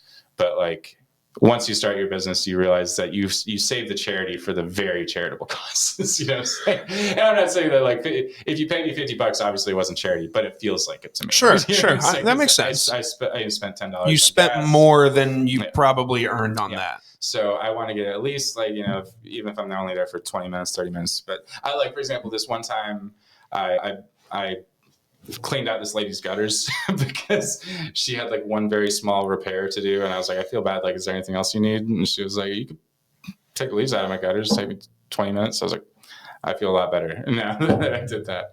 But well, that's nice though. I mean, that establishes again, like some companies might not operate that way. They'll come out, they'll do that 15-minute repair and then they'll dip and that's it. Whereas you just said, listen, I feel bad that I did this something so minute that it doesn't feel fair. So what else can I do for you for another 20 minutes? Yeah, exactly. So, I mean, she's going to tell everybody about that. I mean, and I can see why other companies won't do that. Like, I'm not like on a pedestal here. It's just that like I can. It just sets you apart a little bit too. Especially if I'm like, why the hell wouldn't I? You know what I'm saying? Like, because like I have nothing else better to do. You know what I'm saying? For the next 20 minutes, I'd just be going through the Wendy's drive-through. Like, and so. But since like I'm not paying an employee, you know what I'm saying? Like I could totally see like a company's paying you $25 an hour. Sure. You get the hell out of there. You know what I'm saying? Sure. Like we can talk to customers about maybe getting something later for free or something, like maybe I'll give them a pencil or something, send them a calendar. But luckily I have the luxury of being able to putting a little bit more like love into the business, let's say, like a little bit more relationship into like a customer, which works out for me. I tell you what, like I'm getting quite a lot of organic leads and I'm really, really happy with it. I've been blessed. It's working out as well as I could have expected. I'm certainly not getting rich, but I don't have to worry right this second. I'm not worried about like, where my next job is coming from. I got a couple that are like on the horizon, and my beautiful girlfriend just got a job as she was a travel nurse for most of the time we've been together. So she's out of town sometimes, but now she's back in town. And since we've been together for a while, I feel like we both are getting sick of being away from each other. So she took like a outpatient care position. Congratulations to her. I appreciate it. Good for her. So especially with that, like where a little bit of the pressure is taken off of me, like, dude, this beats any job I've ever had. Like working for, and like I said, I did have an LLC in 2016 as a personal trainer, but that was never my main source of income. This is the first time I've ever been unemployed for this long, and it sure beats the hell out of working. And now there is obviously some people can't really operate on the fact that you are working 7 days a week. Yeah. But the thing is that some people like myself, I really don't feel like I'm working unless I'm actually working on the porch. Right. Like if I'm just talking to a customer about their options, texting them, like I can do that while I'm eating and watching football. You know what I'm saying? It feels, as you can probably tell, I like to talk. So like, no way. It's not, it's not any, skin off my back. Yeah. If you want to talk on the phone for 30 minutes while I'm, driving or hands-free, obviously. But, if I'm driving, doing whatever, and sometimes that's different. Like, for example, my mom passing away. Like I've been pretty low key this week. Like I'm not exactly like responding to all of my, to all of my leads at the moment. But if I am, it's like, hey, after Thanksgiving, thank you for contacting me, but I'll hit you up on Monday. But yeah, dude, really, really, really happy with how everything's been going lately. I feel like I've got just enough work to where I'm not worried about money, and not so much work that I'm getting stressed about what my next move is, or like hiring like an assistant or anything like that. So it's kind of nice. Cool. If you don't mind me asking, what is this like your main gig? Like, do you sell Kias? I should. No, this is not the main gig. The main gig is I work for a company that provides laptops and other technologies to school systems for kids to use for whatever they use them for. The company also services, I'm basically like an account manager, but the company as a whole, they provide the devices to the school systems, but then they also repair them. Like if a kid drops it and shatters the screen, they'll ship it back to us and our techs will replace it, send it back. So that's what I do during the day. This is all just on the side. No, that's smart. First of all, I would never have expected or I would have never given advice to somebody to be like, oh, you should just drop your job. Go straight into this thing. Like I said, like I was doing side work for over a year and, doing like getting customers like to refer them to me. I had my LLC for like 5 months, 6 months before. Oh, I remember what I was going to say. Like a long time ago is basically that I think with my mom passing away, I think I remember what I was going to say. Okay. Like fucking 30 minutes ago. Okay, bet. Which is basically you asked like, hey, you said something maybe along the lines of like, how are you liking the job? Or like, what's your typical day look like? Or I can't remember what it was, but it's essentially my mom just so happened to get sick we found out that she had cancer like right at the same time that I was about to like branch off and do my own thing. And so I think I probably even quit my job maybe a month or two earlier than I was planning because my mom got sick. But it was just like, dude, it was it's a shitty thing to happen, but it was perfect timing because I don't know if I could have stayed as sane as I am about the whole situation if I was going into work every single day. And it's like I didn't have a choice whether or not I was going to come home early or like if I did come home. It's like the only choice I would have at some jobs would have been to just be like, well, I quit. I'm going home right now. You know what I'm saying? Like this job had a little bit more flexibility, but even then I'm paid hourly. I'm not salary. So like it would dip into my like money and stuff like that. If I wanted to get a decent paycheck, I would have to stay away from my mom. Yeah. You know what I'm saying? And so with this, it was like, if I got a big job, maybe I would relax for a week and like not look for jobs and only do quotes and stuff. So that way I could actually see my mom a little bit. But that was like a blessing to be able to have almost a weird timing thing set up. Yeah. Like it was nice that I had it set up to where I was like, okay, I can actually go ahead and just quit my job now. Like that's fine. Yeah. Or at least I think it's going to be fine. And so far it has been. Yeah. But yeah, this is all on the side and it's, it's been going for some time now. But just in this last year, just in 2024 is the first time I've ever started to, I've done this for like 6 or 7 years. And this is the first time that money starts to come in. It's not easy to make money with podcasting. Can't imagine. The only way that money is made is when companies want to be represented. If, Joe Blows, if Twist Up wants to pay out Kroger and Twist Up. Is that the Kroger brand? The Kroger brand soda, the Kroger water. If Kroger wants to send a check for the free representation, we will certainly, oh my God. Diet Mountain Lightning. Zero sugar Mountain Lightning. Way better than Mountain Dew. Is it? Mountain Dew's good too. Now they'll both pay us. Yeah, hey, No, that'd be solid. I'm sorry, I was so busy doing my joke, I didn't really hear what you were saying. How do you make money? Other than Just advertising. For companies and stuff. So, I mean, I worked with a few companies, some of it bartering, some of it actual cash. I mean, it's not a ton. All the companies that I work with are all local companies, but for the most part, I mean, it's a grind, but I mean, it's a lot of fun. I get to talk to really cool people and just love that there's a constant.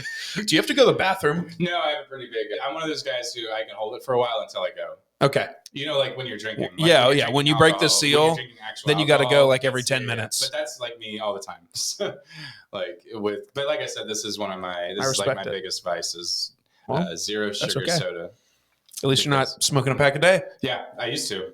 I think that was another train of thought that I had lost at one point. I think so. Or another. Yeah, I think so. So you smoked a pack a day? Oh, I remember what it was. It was when we were talking about the movie. Yes. Yeah. And how and you were. It was hard to smoke. You weren't able to smoke with the makeup. I don't smoke cigarettes anymore.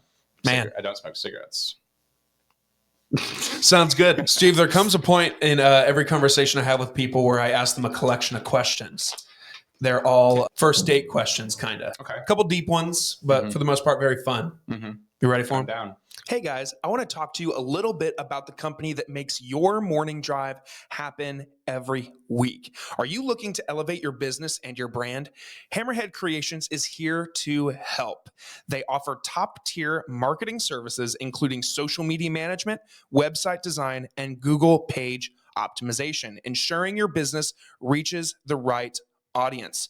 Whether it's a side hustle or your full-time grind, their expert team, me, is ready to help you grow. Plus, if you're into podcasting like me, Hammerhead Creations offers full support for both in-house shows and external podcast creation. From concept to production, we will help you bring your ideas to life. Visit www.hammerheadcreations.com and discover how we can take your business or your podcast or both to the next level. Hammerhead Creations, swim with the big sharks. What's your favorite movie? Ooh. Now, is it Borat? Say what? Is it Borat? No. Man, nice. No, honestly, Borat's not even my top 10. It's just a fun movie to quote. My top 10, no. It's just a fun movie to quote. Movie. I love it. Objectively bad. No, I've got like top. I'd say I could give you 3 that could battle it out on any given day. Okay, hit me. Blow. Okay. With Johnny Depp. Okay. You know that one about like the drug lord? Yeah. I feel like that's one of the best movies ever. Okay. Sin City, the original one. Okay. When that first came out, dude, it was like I was completely enthralled. Wow. Just a great back then that was like the first time they ever tried to do like that kind of like styled animation. Yeah. The first time that it was like really done well, where it was like everything was live, like the characters were live, but the whole background was not. It was like shot like it was a comic book. Yeah. Oh yeah. And I'm not even into comic books, dude. But Sin City, it was just fun. Yeah. Star-studded mindless cast, entertainment, cast, dude. Like you had Clive Owen. Yeah. Brittany Murphy before she passed away. Jessica Alba. You got Bruce Willis. Oh yeah. Fire. Mickey Rourke. Dude, Mickey Rourke has like 3 of my favorite lines of any movie ever. Like in that. When he tells the cops he'll be right out, and he just busts through the door and just like kills 10 cops. He's like, I'll be right out. But let's see. I'm going to give you one more though, because like I said, Blow, Sin City. I wouldn't risk necessarily. I'm going to get mad at myself for not thinking of something better. But basically, those have stood the test of time for me. Sure. And they've been on my top. Let's say top 5 for like a long time. Yeah. Oh man, I had a decent one on the tip of my tongue, but I can't think of what it is. If you like horror, I'll tell you this. Well, first of all, Star Wars. Okay. Everyone loves Star Wars. 4, 5, and 6, just some of the best cinematic masterpieces of all time. Sure. But if you like horror, I do. My favorite scary movie of all time is. I don't watch it a lot. I don't watch a lot of scary, but I saw this in theaters like 5 times. Okay. Which was the one with the red door. Insidious. Insidious, dude. That's a great movie. Dude. Great really, movie. really good. I saw it like 4 or 5 times. And it ties in with Star Wars because Darth Maul's in that movie. Yes, he is. That's one of the best jump scares of all time. Oh, easy. It's like daylight out, so it's like you don't expect it, and it's just like he's just like right when it's, you know. But great movie, on the edge of your seat. And usually horror movies to me are just like mindless, like what. I was in one, and you know what I'm saying, like the Demon's Rook, but like for the most part, they're very formulaic. Yeah, you know, and if you don't do it well, you do it really bad. Yeah. So I'd say Insidious, if you've seen 10 of them, you've seen all of them. Insidious was the first one where I was like, holy shit, what's going to happen? Like, oh my god, they were kind of in the upside down before Stranger Things even came around. Yeah, you know absolutely. I mean? It wasn't called the Upside Down, but yeah. Mm-hmm. Oh, by the way, Stranger Things. I love Stranger Things so much. Really? I've been looking forward to season 5. For hell yeah, we're ready. However long it's been. And it feels weird now that all the kids are like 25. But it's like, oh, they had to end the show at some point because the kids are no longer 12. Yeah. What was your first ever, even before all the jobs that we've talked about, your first job ever? If you don't include my mom, like cashiering when I'm like 10, you know what I'm saying? Like I'm doing the cash register, selling her books and stuff at her like little keynote speeches. Sure. It was when I was 14 and I worked at Brewster's Ice Cream off of 41. Oh yeah. It used to be where the Cheeseburger Bobby's is now. I think that's the Cheeseburger Bobby's. Yes. You know where the Title Max is? Yes. Off of 41 with Absolutely. like the Dollar General. Yep. That, whatever that is, I think it's a Cheeseburger Bobby's now. Yeah. It used to be a Brewster's. My sister was like a pseudo manager there. Like I don't think she was technically a manager, but like they would leave her there. They would leave her there, like, and she would run stuff. And so she kind of got me the job. And honestly, didn't hate it. It was $5.15 an hour, so which is bare minimum, minimum wage back then. But like, so it wasn't special money wise. But when you're 14, you don't have any bills. Yeah. And when you're 14, any bit of money is like, whoa. And you get a free pint of ice cream on your way out from your shift. Damn. Yeah. And they, because of labor laws, they couldn't make me work more than 3 hours. Hell yeah. Unless it was the weekend, they could make me work 5 hours. So I couldn't work more than 14 hours in a week because I could only work 3 threes and then a 5 on the weekend if I wanted to. So being 14 back then, there was a lot more laws, I guess, maybe than there is now. Maybe there's the same. I don't know. I'm not 14 anymore, so I don't know. Yeah, I was going to say, you haven't been 14 in a while. Yeah, but it was very, very Brewster's. Fire. Yeah, I do love ice cream, dude. I'm not gonna lie. That's another vice of mine. That's like by far the thing I have the most sugar on. The reason I drink 0 sugar soda is so that way you can save it for ice cream. Exactly. Great. Mm-hmm. Rank these 3 things in order of your favorite to your least favorite. We've got queso, guac, and salsa. Ooh. I feel like that's already in order. Queso, guac, salsa. Favorite queso, guac, salsa. Yeah, because I will say this, Chipotle, shout out to Chipotle, at least from 2010 to 2016 when I was there, they made, and that means that I was making, but Chipotle in general, every store was no franchise, all corporate. Right? Okay. So they all did the same thing. And all the food was made fresh. Like, you know what I'm saying? The only things that were like kind of not fresh a little bit were like, you put it in a retherm. Is that what it's called? It's been so long since I've been it's like basically a vat of hot water. Mm-hmm. And it was like, you'd put like maybe like, I think our beans and our barbecue and carnitas came in a bag. And then you put that bag in the hot water for 45 minutes. And that was like the only thing you could really sit there and be like, that's not made fresh. But then you eat it and you're like, but Jesus fucking Christ, does it taste fresh? You know what I'm saying? Like the carnitas and barbecue, if you ever had it like fresh out of the bag, dude, it's like one of the best meats on the menu. So I'm saying, like, whoever was like they would get their meat and their beans and anything that was prepackaged, it would be coming from like a local farmer, or like let's say, like, it might not be like a tiny local farm, but like something somewhere local that didn't use GMOs and stuff like that. So you could really taste the difference. But point being is that I can still make their guac. Like, I remember exactly I can send it to you if you want. I can't give it out, you know, here, because they'd probably sue me, but maybe I can still make the exact recipe, the guacamole from Chipotle. And so Chipotle is a close second if I'm making it myself, but I've never really been into avocados. But a really good, like, Chipotle's guac kind of like flipped me on that. Because Because you had to taste test it. Yeah. As a kitchen manager, especially, like you would like have to taste test like anything that was made. So, oh no. Oh no, what a horrible Dude, thing. I would lean into that so much. I bet. As a manager, I was like, if anybody tried to talk shit to me, I'd be like, what the fuck are you talking about? I'm doing like, dude, this is important. This is my ass on the line. You know what I'm saying? It is. It's true though. Yeah. Like it was my ass on the line, whether or not the food tasted good, if something tasted off, you know, but I would lean into it so hard. I would be like, you know, got to put the barbecue on top of the rice with the cheese and, you know, maybe some queso or whatever. And actually, you know what? I quit right as we brought queso. Damn.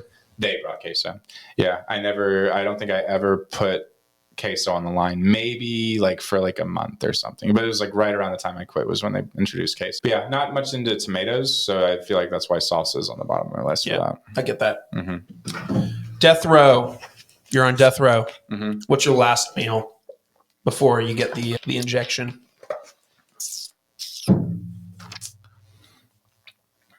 That's a good question. If it was right now, yeah, probably Wagyu steak. Okay. I guess you can throw in a lot of stuff. Yeah, anything you want. Mac and cheese, mashed potatoes, pretty much Thanksgiving. Mac and cheese, mashed potatoes, gravy, Wagyu steak. And the reason is because I've never had it. Okay. And I know it's really good. I would have them. I'm not much into medium. I'm not much into rare, which you're supposed to have Wagyu rare. Sure. But I would tell them medium. You know, I'm a medium guy. I like medium. A perfect medium rare is perfect, but it's so hard to get it perfectly medium rare that a lot of times it's on the rare side, and so I just tell people medium because at least it's edible. You know, like if it's like a little bit more than medium, but if it's a little less than medium, it's perfect. But Wagyu steak, yeah. Wonderful answer. You get to organize a music festival and pick your 3 headliners. Who are your 3 headliners? I hate them all. No, I'm just kidding. No. Probably picking hip hop artists, to be honest. Okay. Harry Mack. He's the freestyler who's on TikTok. And Omegle. Oh yeah. Yeah. I've seen him. The reason is because if the teleprompt goes out, he's still going. You know what I'm saying? Like I'm sure. I don't even know if he has real music, like real songs that he's. I'm sure he does. But I listen to him all the time, and so literally like he could work a crowd perfectly. So Harry Mack, I got to go with maybe like Snoop Dogg. Also good with crowds. Yep. And let's just say that's the kind of vibes I would want. Sure. If I was running a festival. Yeah. Yeah, and then. Maybe throw in. Well, I don't know, because like, are you picking your favorite artists or are you picking who you think would sell tickets? Your favorites. Okay, so maybe Lil Wayne, dude. Yeah. Wheezy baby. Hell yeah. Wheezy baby, definitely. Yeah. Mm-hmm. Wheezy F baby, because the F is for Phoenicia. What, on a day that you're taking care of yourself, where you're not working, how do you take care of yourself? How do I take care of myself? How do you recharge? We haven't talked about this, but I was very into bodybuilding. Okay. I never wanted to, I say was, because this was mostly between like 2017, maybe 2018 to like 2020. That's like 3 years. Okay. I remember that I made a decision that I wanted to actually pursue bodybuilding, like as something not only just for fun, but also to like actually do. I actually never competed. Okay. But it's because I never really wanted to take steroids, and it became more and more obvious that it just wasn't going to happen. And then I started dating my girlfriend, who I was at a crossroads where I was like, do I take steroids? Do I not take steroids? Like, do I take steroids and try to do this? Right. Or do I stop trying to do this and therefore stop taking steroids? Sure. I would like to point out, I actually have never taken steroids, right? The way I worded it then... Set the record straight. Should I stop stop considering taking steroids, basically? Yeah. Like, I had never competed, and I realized that I wasn't ever going to be able to compete in, like, a legitimate bodybuilding show if I wasn't doing what they were doing, which the more I got into dude, they're all doing it. Like, you know what I'm saying? Even amateur competitions, like unless they're a natural show that's being tested, you know, like there are natural shows where it is well known that it is natural. All shows are supposed to be natural, But just to give you an idea of how much they let you get away with as far as their testing in the actual bodybuilding, federations or whatever, they have a natural bodybuilding division. And so I guess it's maybe there's like stuff that is illegal and some stuff that is illegal with natural, but not in regular or stuff like that. So maybe there is a little bit more of a distinction than I'm getting credit for. Okay. But yeah. So sorry, what was your question? I was really into bodybuilding. What did you, it was like. What did I ask you? Self-care. Yes. Okay. So point being is I really, really, really love lifting weights. Believe it or not, with the bodybuilding, I just upped my workout intensity and upped my calories. And that's really all you have to do to get that hypertrophy, not atrophy, to get the hypertrophy of the muscle, the actual growth. Sure. Not necessarily like how strong you're getting, but how strong you're looking, which is what you need in bodybuilding. To get that, really all you have to do is have some pretty intense muscle burn when you're training, and pretty intense diet. You like just eat, and then eat some more. And so I got really sick of eating, for one thing. But the point being is I like to lift weights. That's one of the things I like to do. I used to kind of be into video games, but I'm not so much into it. I'm kind of sort of getting back into it, but I'm not really that into video games. I like Halo sometimes, every once in a while. Sure. But sit around and maybe listen to some Snoop Dogg. You know what I mean? Mm-hmm. Yeah. And I get it. Yeah. But yeah, I mean, especially now that I bought a house, dude, it's like, I'm in my 30s. I bought a house. I stay home.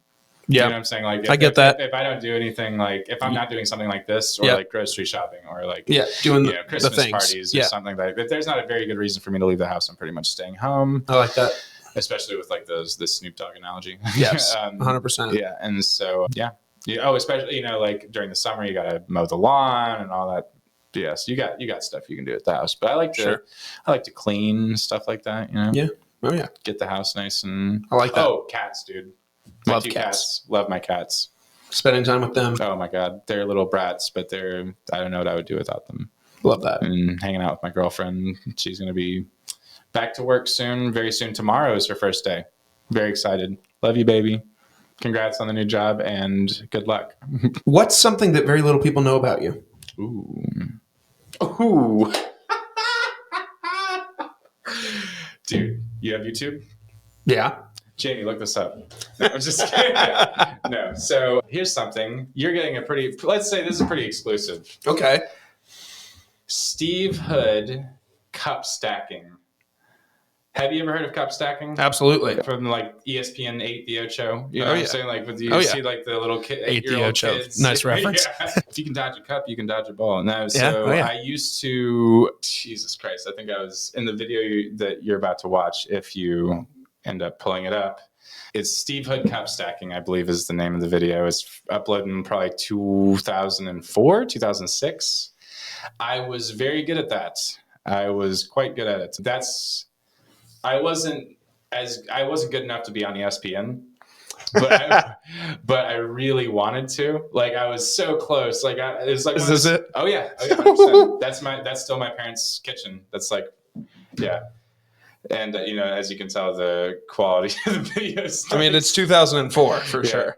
But like, you are very good at this. Holy shit! I used to be quite good. I think I had it down to like I was only a couple seconds off of the world record, but that's like the difference between 8 seconds and 6 seconds. Right. It's like, everything. It's like you get if this was NASCAR, you'd be getting laps 3 or 4 times, but I was pretty good at that. I really, a lot of people know this about me if you get to know me, but I was a dancer. I really enjoy tap dancing. Okay. That's what I was naturally good at. I wasn't naturally good at ballet. I wasn't naturally good at jazz or hip hop, but I was naturally good at tap.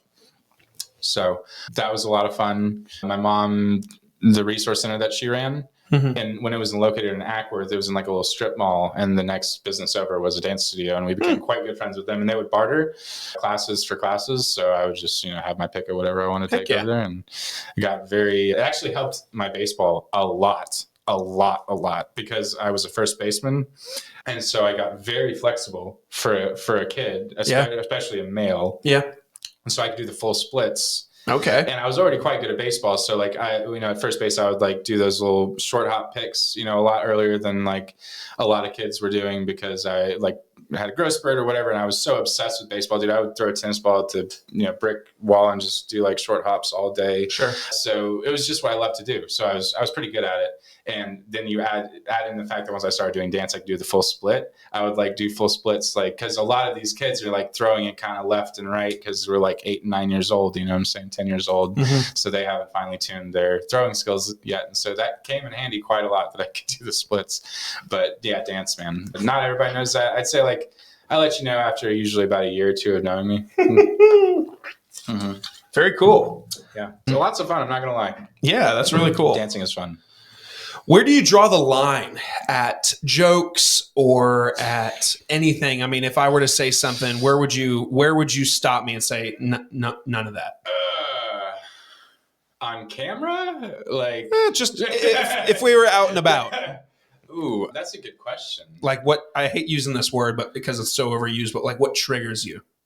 Oh, if it's nothing, it's nothing. Not a lot. Not a lot triggers me either. Well, I mean, unless you're going after somebody, like, and it's clearly past the joking phase. No, I was gonna say, like, if it's like I feel like most people can get away with saying anything as long as it's a good joke. I agree. I agree. It's funny. As long as it's good comedy, I'm in. Funny, like I mean, pretty much nothing. But if you're attacking me or someone I really care about, that's when I'm like, okay. I was gonna say, so maybe like I don't know, like Nazis, like, but like I mean, it's like sure, dude. There's a whole bunch of good, like the worse. The more offensive the topic, the better the joke has to be. Oh, for sure. Know what I mean, like, so for like, sure. If you're like a comedian and you're a white dude telling like racial jokes, like right, black jokes or Mexican jokes or something like that, you better be spot the fuck on, dude. Right? Like, or else you're gonna come off arrogant and racist. racist. The crowd will love it if it's great, though. You know what I'm saying? Because I was like, oh, it's a joke, and it's like all in good fun because it's so funny. It's like that's how you. The more offensive the topic, I like that. You really got to make sure it's funny. I like that mindset. I work the same way. I feel the same way. So I will say this: I've said probably offensive jokes before, but in my head, I was like, "Oh, this is gonna kill." Yeah. You know what I'm saying? Like I'm not. And usually does. I'm not saying like an offensive joke. If I'm like, is this a good joke? You know what I'm saying? Like, right. If I'm saying an offensive joke, I already know it's funny. You know what I'm saying? Correct. Why even say it? Right. If it's exactly. If it's not funny, then it's just being hurtful. Yeah, exactly. And you wouldn't say it to be hurtful. What's your biggest fear? Ooh. That's a good question.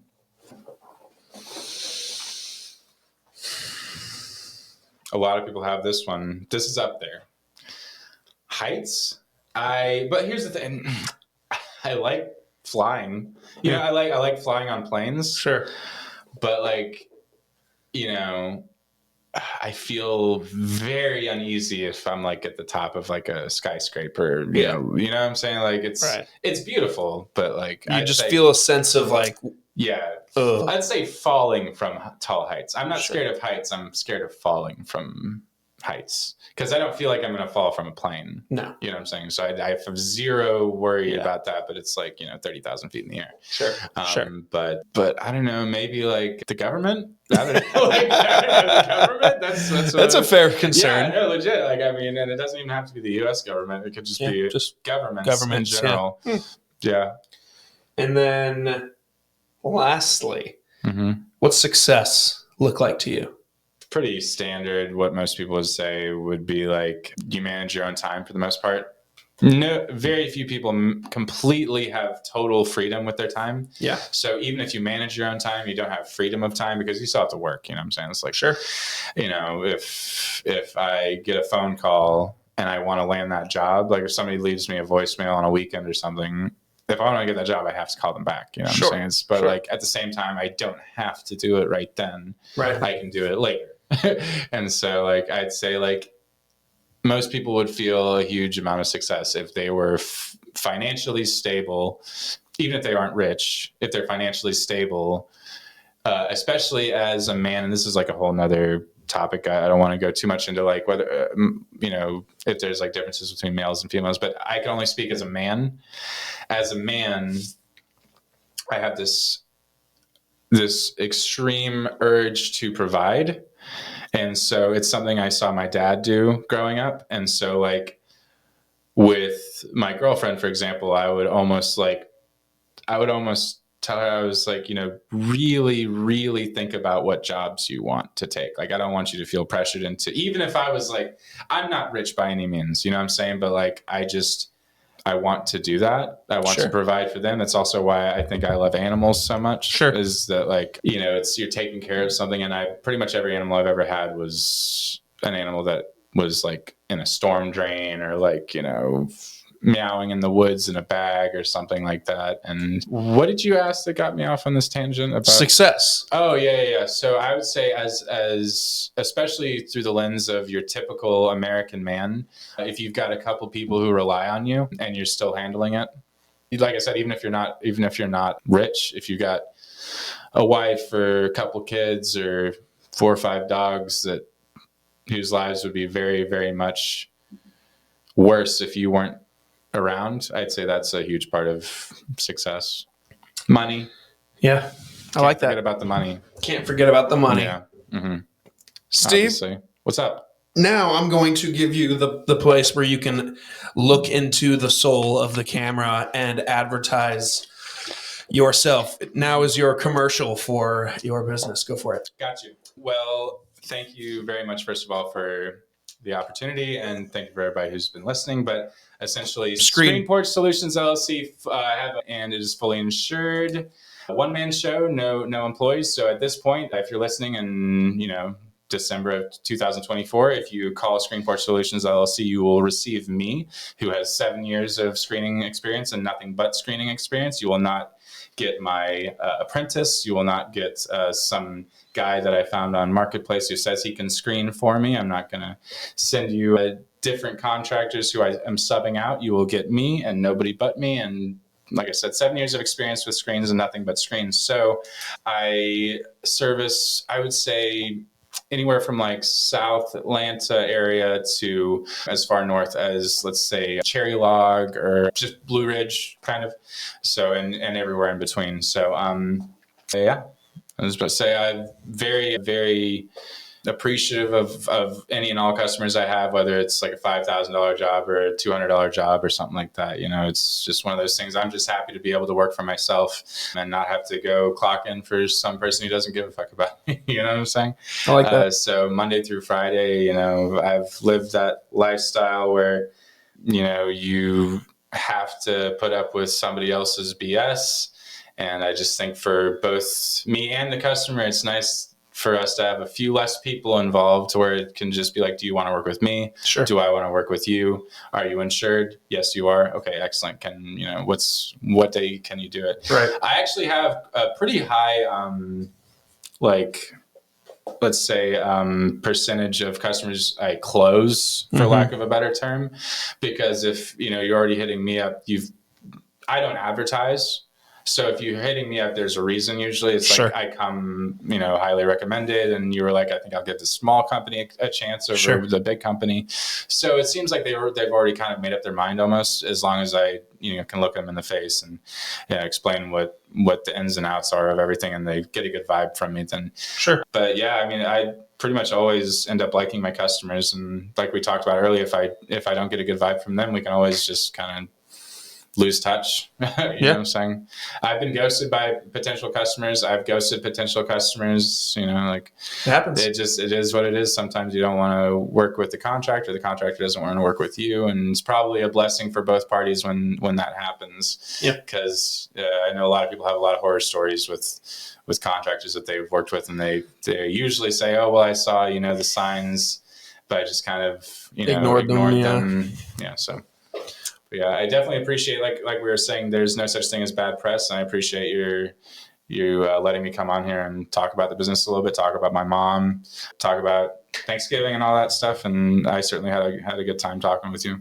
Good deal, man. I appreciate your time as well. I can't believe you're going through all the things that you're going through, and you took the time to be here for a couple hours with me. So that's really nice of you to do. So, of course, I'm sure 100,000 people have told you this already, but I'm sorry. And I hope the next several months to a couple years are easier than they should be for you. It's horrible thing. But I mean, as long as you guys are at peace with where she's at now, then that's all that matters, really.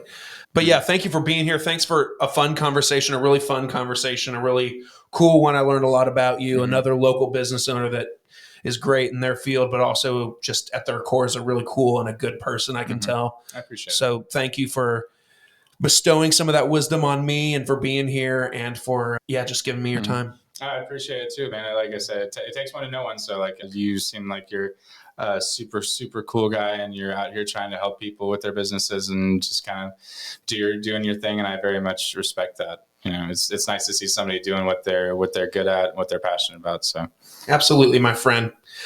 Guys, I will throw information on how to get in contact with Steve in case you're interested in the stuff that he talked about with his business. I'll throw it in the description of the episode. So if you're interested in that, you can easily just click away and you can get right to him as easy as possible. Like I said at the top, if you want to stay connected with me, you can follow on the socials. Everything is at Your Morning Drive, Facebook, Instagram, LinkedIn, and TikTok. Thank you guys so much for tuning in today, and we appreciate your time. Take care. Thank you.